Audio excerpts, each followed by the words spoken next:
All right, so it's the fall, and we all say, I can't wait for the temperature to drop so that I can get my layered looks off. All the different layering options that I wanna wear this fall, I can't wait for it. Now, unfortunately, a lot of times layering looks sloppy and it doesn't look put together. So hopefully this video gives you some pointers and tips to avoid that. Even though we're into streetwear and casual menswear and just overall comfortable looks, we still want it to be put together. We don't want it to look sloppy. So we're gonna address all of that right now, some do's and don'ts, mostly do's. Some things to just tighten your looks up a little bit, have them looking a little bit better, but there's definitely some don'ts in there that we're actually gonna start off with right now. And before we dive into anything, just 2 quick points. For one, I just put out my fall lookbook. It's the best video you're gonna see on this channel this year, in my opinion. I know that's quite the statement to make, but it's true. Go check it out. I'll link it for you here, or after this video, make sure you go watch it. It's a good one. And then secondly, I'll try to link as many of the items I'm gonna show you here down in the description. As you can see, I've got a flannel on. What would ruin this look? What would totally change the look of this outfit? And the answer to that is a tie-dye t-shirt. You might be like, dude, obviously, I'm not gonna mix and match patterns, but you'd be surprised. A lot of people do. You really want to avoid mixing and matching patterns that don't work. Tie-dye and plaid simply don't go together, in my opinion, of course, and this entire video is all in my opinion. If you want to dress a different way and totally go against the grain and do everything opposite of which I'm telling you here, do it. I'm no fashion expert, but I do know just a little bit, just a tad bit. So take it for what it is. What do you do with your tie-dye t-shirt in the winter? You put it in your dresser and you wait for the warm weather because you're not wearing this thing throughout the winter. And then you have someone that might want to wear their tie-dye shirt underneath their basic sweatshirt, just layered like that, and it's hanging down below, just a little tie-dye action hanging below the sweatshirt. No, don't do that. Because this t-shirt is a statement tee. It is the standout piece of your outfit in the spring or the summer. It is bold, it's flashy, it's the standout. You don't want to hide it underneath a sweatshirt like this and just be showing a little bit layered underneath. You don't cover up the statement piece. So put these guys away until the spring. Okay, so a new item for some of you this fall might be a cardigan. This one in particular is a knit cardigan, and I've been wearing it very often. So what this item allows you to do is mess around with the base layer underneath it. You can try a bunch of different t-shirts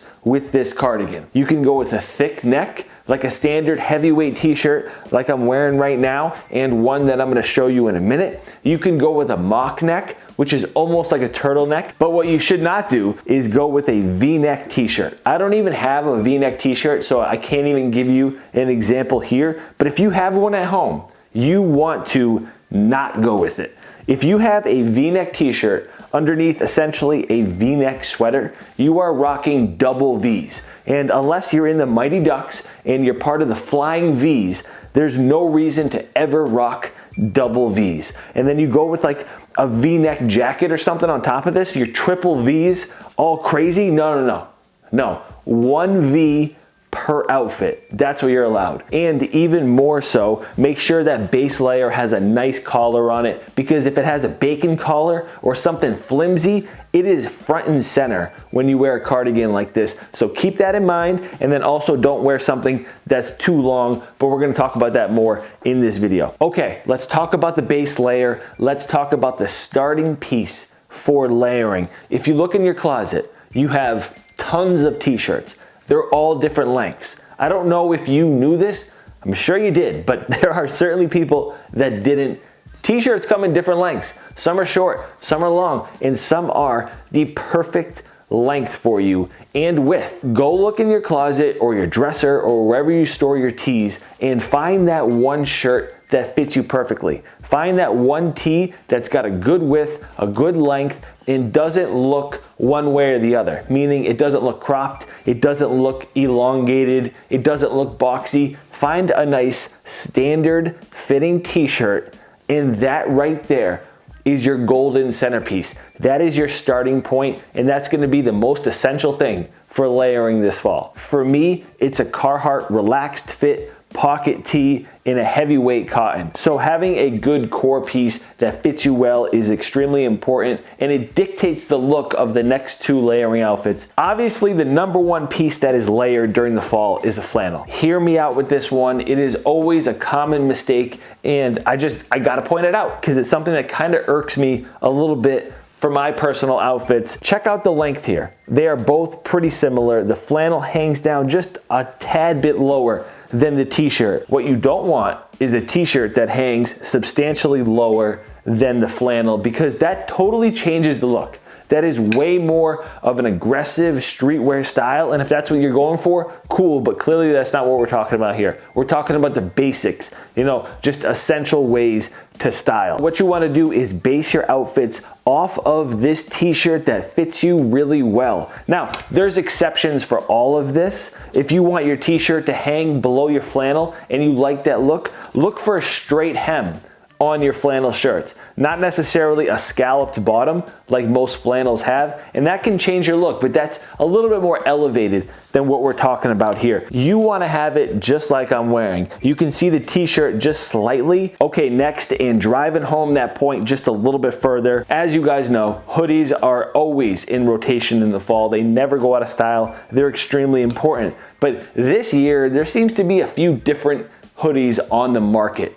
Some of them are cropped, like this Yeezy hoodie that is extremely short. So if I go ahead and I wear a basic t-shirt underneath this, like this guy right here, I'm gonna be showing a lot of tee down at the bottom, and in my opinion, it doesn't look that great. Streetwear is a little bit more loose when it comes to things like this, but me personally, if I'm gonna go with a cropped hoodie, the t-shirt underneath it is gonna be a little bit cropped as well. But that Yeezy hoodie is just something that I'm gonna wear every once in a while. However, you will find vintage hoodies or Champion sweatshirts that fit kind of similar, so just keep that in mind. If you have a t-shirt in your drawer that is a little bit cropped or a little bit shorter, save it for those type of sweatshirts, and then of course your essential basic sweatshirts that you can count on. Just like I said about the flannels, make sure that the length on these is standard as well and they fall in line with your core piece. All right, and then last up, we are sticking with hoodies, and they are important to wear underneath outerwear. There's two details I want to point out about this sweatshirt that you should keep in mind when you're going and shopping for hoodies. For one, the draw cord in the front. I've always said, if the draw cord doesn't add something to the sweatshirt, pull it.